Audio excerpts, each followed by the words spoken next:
3 Men in a Boat, to say nothing of the dog. Written by Jerome K. Jerome. Narrated by B.J.Harrison. Chapter 1. 3 invalids. Sufferings of George and Harris. A victim to 107 fatal maladies. Useful prescriptions. Cure for liver complaint in children. We agree that we are overworked and need rest. A week on the rolling deep. George suggests the river. Montmorency lodges an objection. Original motion carried by majority of 3 to 1. There were 4 of us, George and William Samuel Harris and myself and Montmorency. We were sitting in my room, smoking, and talking about how bad we were. Bad from a medical point of view, I mean, of course. We were all feeling seedy, and we were getting quite nervous about it. Harris said he felt such extraordinary fits of giddiness come over him at times that he hardly knew what he was doing. And then George said that he had fits of giddiness too, and hardly knew what he was doing. With me, it was my liver that was out of order. I knew it was my liver that was out of order because I had just been reading a patent liver pill circular, in which were detailed the various symptoms by which a man could tell when his liver was out of order. I had them all.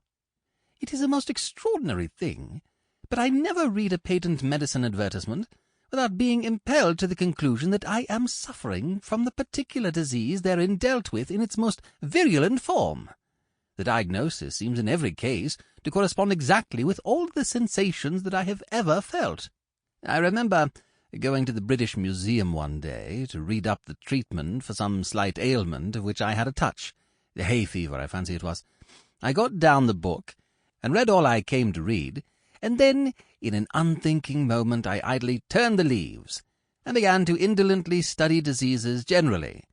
I forget which was the first distemper I plunged into, some fearful, devastating scourge, I know, and before I had glanced half down the list of premonitory symptoms, it was borne upon me that I had fairly got it. I sat for a while, frozen with horror, and then, in the listlessness of despair, I again turned over the pages. I came to typhoid fever, read the symptoms, discovered that I had typhoid fever, must have had it for months without knowing it. Wondered what else I had got, turned up St. Vitus's dance, found as I expected that I had that too. Began to get interested in my case, and determined to sift it to the bottom, and so started alphabetically, read up ague, and learnt that I was sickening for it, and that the acute stage would commence in about another fortnight. Bright's disease, I was relieved to find, I had only in a modified form, and so far as that was concerned, I might live for years. Cholera I had with severe complications, and diphtheria I seemed to have been born with. I plodded conscientiously through the 26 letters, and the only malady I could conclude I had not got was housemaid's knee. I felt rather hurt about this at first. It seemed somehow to be a sort of slight. Why hadn't I got housemaid's knee? Why this invidious reservation? After a while, however, less grasping feelings prevailed.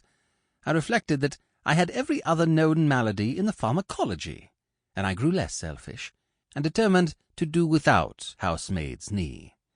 Gout, in its most malignant stage, it would appear, had seized me without my being aware of it, and zymosis I had evidently been suffering with from boyhood. There were no more diseases after zymosis, so I concluded there was nothing else the matter with me. I sat and pondered. I thought what an interesting case I must be from a medical point of view. What an acquisition I should be to a class. Students would have no need to walk the hospitals if they had me. I was a hospital in myself. All they need do would be to walk round me, and after that take their diploma. Then I wondered how long I had to live. I tried to examine myself. I felt my pulse. I could not at first feel any pulse at all. Then all of a sudden it seemed to start off. I pulled out my watch and timed it. I made it 147 to the minute. I tried to feel my heart. I could not feel my heart. It had stopped beating. I have since been induced to come to the opinion that it must have been there all the time, and must have been beat.